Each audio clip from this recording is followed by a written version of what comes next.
Hi there, David Hunt here, owner of GameMasters Guild. Now you might be wondering why my video looks a little darker this time. Well, that's because in this video we're going to be talking about horror role-playing games. Games such as Call of Cthulhu, Palladium books Beyond the Supernatural, Don't Look Back, Chill, just to name a few. And horror has always held a very special place for people. In the end of it, people just like to be scared. Not everybody. But even super cheesy, campy horror films, I like to be scared at certain times, and they do that. Super serious ones, they scare me too. I mean, I like all the different kinds of horror there are. Slashers, monsters, you name it, I love it. Weird psychological horror, it's all there. I'm there. I love it. It's great. Some things I don't like, but there's enough different horror things out there that there is a segment of it that I really, really enjoy. And that's what these role-playing games are about, is recreating a specific horror atmosphere. Be it a murder mystery, a Lovecraftian nightmare, an X-Files type scenario, you name it, you can play it. And real quick, I'm going to go ahead and touch upon preparing for a horror scenario and some of the things that I do. Now, this video specifically, I'm going to talk about the Call of Cthulhu. And if you haven't had a chance, you've got to buy 7th edition Call of Cthulhu. I like the system. They've been brushing it up. They've been tweaking the rules. I like it because going from 5th, and I missed out on 6th, but then going into 7th edition, there's not a lot of changes, but there's enough that makes me really happy, and I just enjoy it. So, what is the one single piece of advice that I can give you for horror role-playing without spending 45 minutes? Well, simply enough, know your material. Now, in Call of Cthulhu role-playing game, Palladium's Beyond the Supernatural, Chill, Don't Look Back, all those other games, Conspiracy X, that's a very X-Files kind of horror mystery game. All these games, they'll tell you kind of what everything's about. You get a certain feel, a flavor.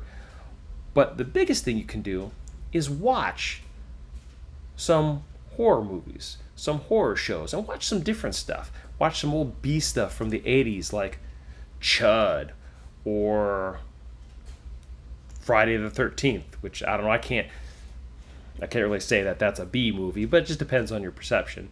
Nightmare on Elm Street, Halloween, Texas Chainsaw Massacre. There's all sorts of cool ones. The Thing, The Blob.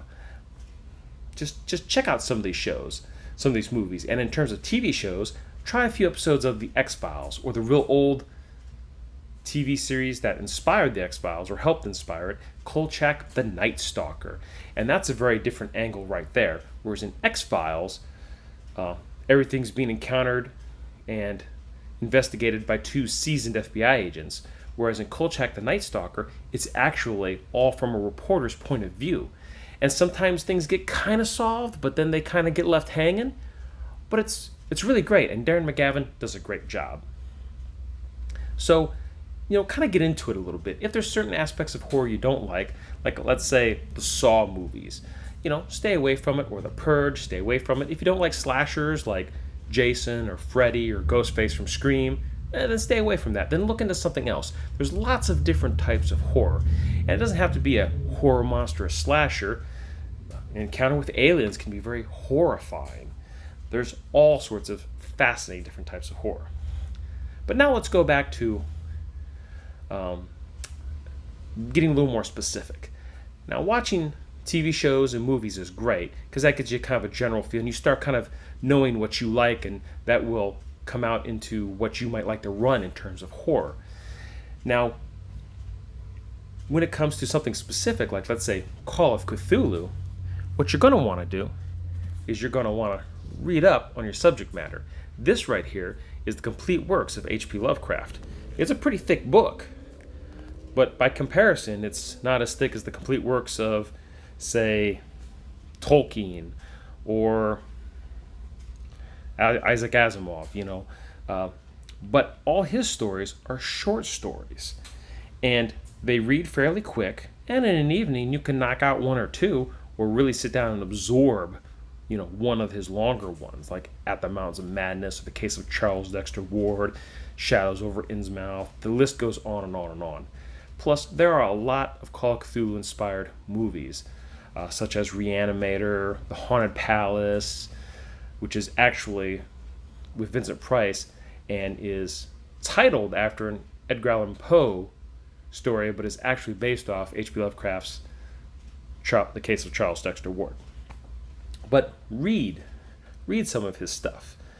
And the language is kind of interesting, needless to say, and it's definitely set back in a certain era. And I'll pretty much leave it at that. But know the material that you want to run. And so watching movies, reading books, it's going to be great. And you don't have to read every single thing in order to be qualified to run a horror game.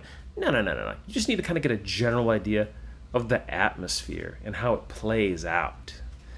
And what I like about horror role-playing games is I like to play them more as a theater of the mind versus map and minis kind of game. Because with theater of the mind, you can work on people's imagination more than sitting right there and saying, well, you're here and you heard the slasher over here, and the player just sees the map, sees where the slasher probably is somewhere around the corner, and sees his mini on the other side. It kind of takes him out of it a little bit. But if you can use the theater of the mind and just not have maps or minis, or just hand sketch a quick map, but keep it mostly in everyone's mind and say, look, you're over there by the door, and you hear something outside. What are you going to do? Stand up, walk around the room. You could even position people, say, hey, why don't you stand over here by the door? Now, it's dark. Imagine it's dark, and you can hear noise just outside. And this guy's been chasing you. So what are you going to do? And see, the whole point is trying to get the person kind of in that, ooh, I'm scared mindset. You don't want to really terrify them, but you want to kind of just make them feel a little, ooh, it's spooky, and because that's fun. That's the whole element of horror. And also, too, in a horror role-playing game, you want to make sure that the people who are playing are really going to appreciate it. I know amongst my players, and all my players are very experienced, very seasoned, they're running games, and I've played with these guys for decades. But I know several guys who would gladly play if I asked them to come sit and play in one of my horror games, but they're not going to be as invested or take it as perhaps seriously as I'd like to present it. Whereas other players will totally get more into it because it is a horror game, So that's just something to consider, to kind of figure out who exactly might be best to fit in the group. And the fewer the players, the better. But that's not always the case. So learn some material about what you want to run. If you want to run like a slasher, murder mystery, man, watch some Jason, watch some Scream. Go for it, man. Now, something else. Let's say we're going back to Call of Cthulhu. So read some Cthulhu, Lovecraft, and kind of get an idea, or watch some movies that are based on Lovecraft, and that way we kind of get a feel for it. Dagon's a good one. There's a H.P. Lovecraft Society did Whisper in the Darkness. They did a Call of Cthulhu, black and white. Whisper in the Dark was black and white as well. There's a lot of really cool stylistic movies. Again, Reanimator is based on Lovecraft's story as well, albeit a little bit different, but you get the feel of this and kind of the madness and everything in some cases. And sometimes they can be really gory and horrific, but other times it can be just somewhere on the outside where you don't really get to see anything, don't really get to experience anything, but there's something unsettling that just bothers the characters in the movie or the TV show and stays with them, episode after episode, and then when there is a little glimpse of something, then it's gone again, and it's really terrifying. So what else can we use for Call of Cthulhu that's beneficial, other than buying game supplements? And this is what I like to do. So here's a cool thing that I got, and I occasionally use this in a Call of Cthulhu game. This is an old astronomy book that I got. It's pretty old. It's copyright actually 1940. I can't remember where I got it. I probably got it in just a bookstore. It was probably shoved in a corner somewhere, or I don't know, a yard sale, or maybe a library was selling off some books. But this was copyrighted originally. I don't know if you can see it. You probably can't. Originally, it was copyrighted 1930, but this is the most recent printing of April 1942. So you slide this book over to the players, and they thumb through it, and they get to see these older dates, and like, oh wow. So if your game is set in the 50s, you slide this over there, and like, oh, this cool old book. Oh, this is actually from the, yeah, this is the kind of book that, in 1945, this is the book your characters would actually be hands-on with to try and learn something about astronomy, to figure out what's going on in this particular Call of Cthulhu campaign or scenario. And it's got all sorts of stuff about different aspects of the sky, the constellations, the telescope. It's got some really, really great old pictures, and I think it's really cool. It's got formula and talks about phases, and there's all these old plates. There's plates about very bright solar eruptions, and some of this stuff, because of the era, you can actually sit here and reinterpret some of these old images. You can do whatever you want to, which I think is really kind of cool. And because you have all these old images, it just adds another level of authenticity to the game, especially when a player can sit there and just flip through the book. They can just hand it around, flip through it while you're talking, or other characters are making decisions. And then, who knows? Someone might see something in here and ask a question that you never even thought of or didn't seem pertinent before, but they ask you about it, and you might be like, oh yeah, and suddenly in your mind you might be able to run with that. Someone just impromptu asks something, well, hey, I see this picture here, is this related to what we're doing? And rattles it off. And as a DM, I'd say, well, or the keeper for Call of Cthulhu, I'd say, well, sure, hang on a second, let me see it. Oh, give me a skill check. All right, there. As soon as you take something from, instead of saying no, there's nothing else, that don't do that. Don't cut off a player. If they say, hey, is this pertinent? Even if it's not, do exactly the same thing. Just say, hey, let me see that. Okay, well, give me a skill check. And in any game, you should do that. If a player asks, hey, is this important? Never say, there might be a few occasions where you might just say, nah, it doesn't matter. But in any case, if a player asks something that just doesn't go with the game, just say, hang on a second, let me take a look at that. Be it a prop, a book, or just as general question, say, well, you know what? Why don't you go give me a skill check? That's interesting that you asked me that. And it might not matter at all, but it gets the players thinking there might be something going on. So they roll. If they roll good, and it's not important, you say, nah, it doesn't seem like there's any connection, at least not right now. And you leave that dangling in case you want to use it later. And then also, too, that's your way out, because you don't have to go back to that particular item, which is nice. So you're kind of prepared both ways. If they blow the roll, you get to say the same thing. Nah, doesn't seem important right now. And you just leave them hanging. And that'll be even worse if they fail that roll and you say that, because you're going to be making them sweat. And in a horror game, that's what you want to do.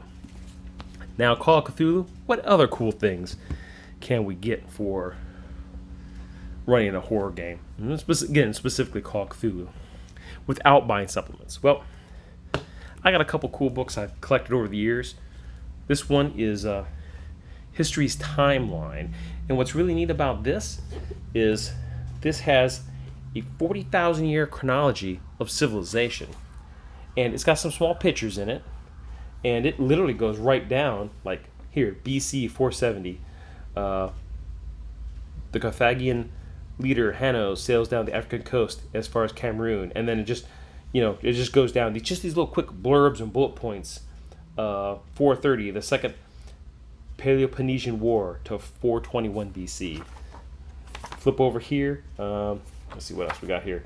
1340, naval victory at Sluys gives England the command of the English Channel. English Parliament passes four statutes providing that taxation shall be imposed only by Parliament. Here we go. 1348, Edward III establishes the Order of the Garter. The Black Death ravages Europe. Black Death reaches England. I mean, there's all sorts of cool stuff in here that you can use, and there's some paragraphs that kind of expand upon a few things like the Black Death or the Hanseatic League, all sorts of stuff. And what's nice is it's just vague enough for you to work with, just vague enough, and just got enough information to put things in order, and vague enough for you to kind of fill in the blanks. And let's face it, history, no matter how well recorded, there's always going to be huge gaps. Even like on the day like when the Black Death reached England, maybe there's a lot more information that could go on there, but they only have enough spots just to put the little bit of information in this book. So you can really run with a lot of information, and especially when it comes to horror, a lot of times there's a lot of putting together pieces from different eras, different times. And if you take just a little bit of time to look in one of these history timeline books and figure out events that have happened that could be pertinent to your story and reflect those events or somehow connect them to events that are happening in the story, all the better. And also to those little bit of connections, it doesn't have to be super detailed, but just enough. It says this coffin here arrived at the museum in this mummy sarcophagus arrived at the Natural History Museum in 1836, but our research says it arrived later, or arrived much earlier. So there might be a little mystery there. That why is there a date discrepancy? It's fascinating. Why didn't it get even though it was here, why didn't it get to the museum right away? Or why was it at the museum earlier than it said? Is it record keeping snafu or something else going on? And in a horror game, any little inconsistency can be super important. Now, this is just a small book, and I picked this up at a bookstore, I don't know, 10, 15 bucks, something like that, brand new.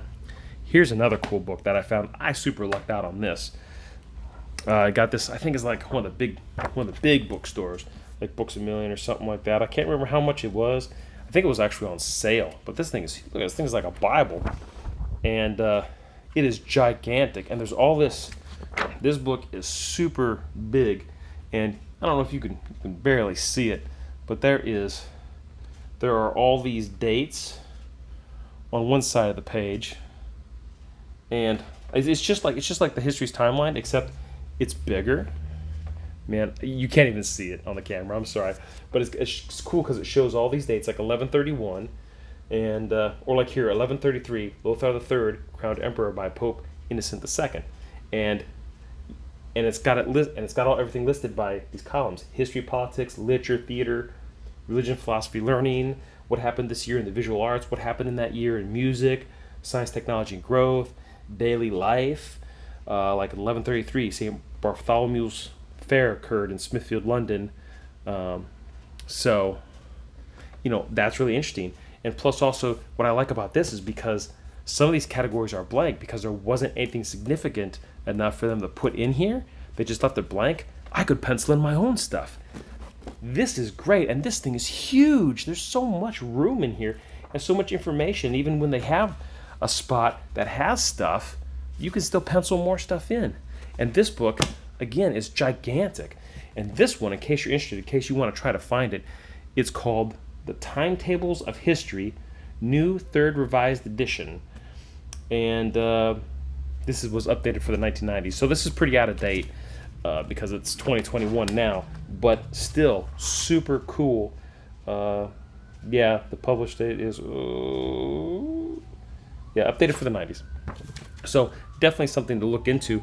And again, big history books like that, it's nice because they have little snippets of history in an order, and they'll have little text descriptions and a lot of inspirational stuff and a lot of things that will, and you'll be flipping through reading it. You sit down, for 20 minutes, you look through it, flip through it, see if anything strikes you. If not, no big deal, maybe next time. But sometimes a couple things will strike and you'll be like, well, that's interesting. Well, that's unique. Those two things kind of mesh up and can make a mystery.